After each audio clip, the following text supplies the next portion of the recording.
Bismillahirrahmanirrahim. Assalamualaikum warahmatullahi wabarakatuh. Perkenalkan, nama saya Rabiatul Adawiyah dengan NIM J1B020077. Di sini saya akan mempresentasikan tugas pengganti UTS mata kuliah Rancang Bangun Irigasi di Lahan Kering yang berjudul Identifikasi Pengelolaan Lahan Kering di Desa Samblia, Lombok Timur. Lahan kering adalah area tanah yang jarang atau tidak pernah terendam oleh air selama beberapa waktu dalam setahun. Sementara itu, lahan kering beriklim kering adalah jenis tanah kering yang memiliki curah hujan kurang dari 2000 mm per tahun dan memiliki periode bulan kering selama lebih dari 7 bulan dengan curah hujan kurang dari 100 mm per bulan.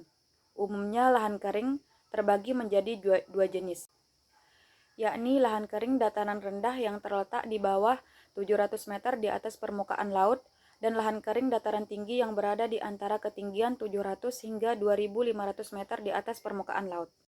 Yang selanjutnya yaitu kondisi wilayah. Wilayah Lombok Timur terletak di Pulau Lombok yang merupakan bagian dari Provinsi Nusa Tenggara Barat, Indonesia. Ini adalah salah satu kabupaten di Pulau Lombok.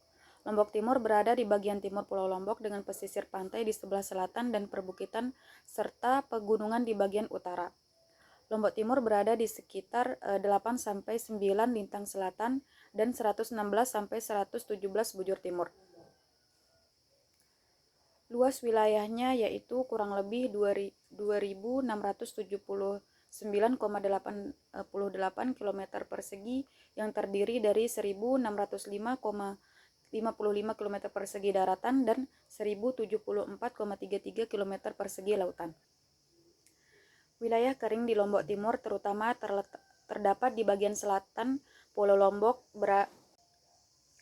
Wilayah kering di Lombok Timur terutama terdapat di bagian selatan Pulau Lombok. Beberapa daerah di Lombok Timur yang cenderung memiliki iklim kering adalah yang pertama yaitu Samblia, Jorwaru, dan sebagian dari Pringgabaya.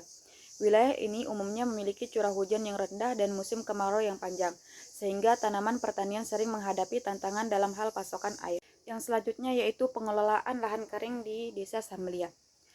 Pengelolaan lahan kering di Desa Samblia seperti di banyak daerah beriklim kering melibatkan sejumlah praktik dan tindakan yang bertujuan untuk memaksimalkan pemanfaatan sumber daya tanah dan udara, serta menjaga lingkungan sekitar. Pengelolaan lahan kering di Desa Samblia, Kabupaten Lombok Timur melibatkan sebagian aspek termasuk pertanian, penggunaan tanah, konservasi sumber daya alam, dan upaya keberlanjutan. Beberapa hal yang bisa diidentifikasi dalam pengelolaan lahan kering di wilayah tersebut adalah yang pertama yaitu pertanian. Banyak penduduk Desa Samblia, Lombok Timur mengandalkan pertanian sebagai mata pencarian utama. Banyak para petani di Desa Samblia menerapkan praktik-praktik pertanian berkelanjutan seperti pemberian pupuk yang bijaksana dan penggunaan varietas tanaman yang tahan kekeringan. Pengelolaan lahan kering melibatkan tanaman pangan seperti padi, jagung, dan kacang-kacangan, serta tanaman hortikultura seperti cabai, tomat, dan bawang. Pemilihan varietas yang sesuai dengan kondisi lahan kering dan praktik pertanian berkelanjutan penting dalam pengelolaan ini.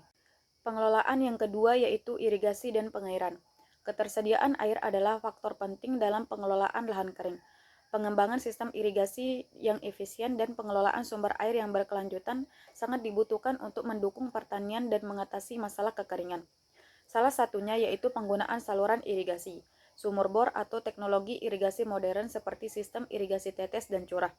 Di desa ini terdapat bendung yang bersumber dari mata air Rinjani yang dijadikan sebagai saluran irigasi untuk kegiatan pertanian di sawah. Pengelolaan yang ketiga yaitu mengelola lahan kering dengan menggunakan rotasi tanaman adalah salah satu cara yang efektif untuk menjaga kesuburan tanah, mengurangi risiko kekeringan, dan meningkatkan hasil panen. Praktik rotasi tanaman yang cerdas dapat membantu menjaga kesuburan tanah. Bergantian antara tanaman yang berbeda pada lahan yang dapat mengurangi risiko kelelahan tanah dan membantu pengendalian hama dan penyakit. Yang keempat yaitu penggunaan tanah. Penggunaan tanah yang tepat seperti zona pertanian, zona konservasi, dan penggunaan lainnya harus diatur secara bijaksana untuk meminimalkan erosi tanah dan degradasi lahan. Pengelolaan yang kelima yaitu konservasi tanah dan air. Pengelolaan lahan kering dengan konservasi tanah dan air adalah pendekatan yang sangat penting untuk meminimalkan erosi. maksimalkan penggunaan air dan menjaga kesuburan tanah. Upaya konservasi tanah dan air seperti pembangunan terasering, penanaman vegetasi penutup tanah, dan pengendalian erosi sangat penting untuk menjaga produktivitas lahan kering dan mencegah kerusakan lingkungan.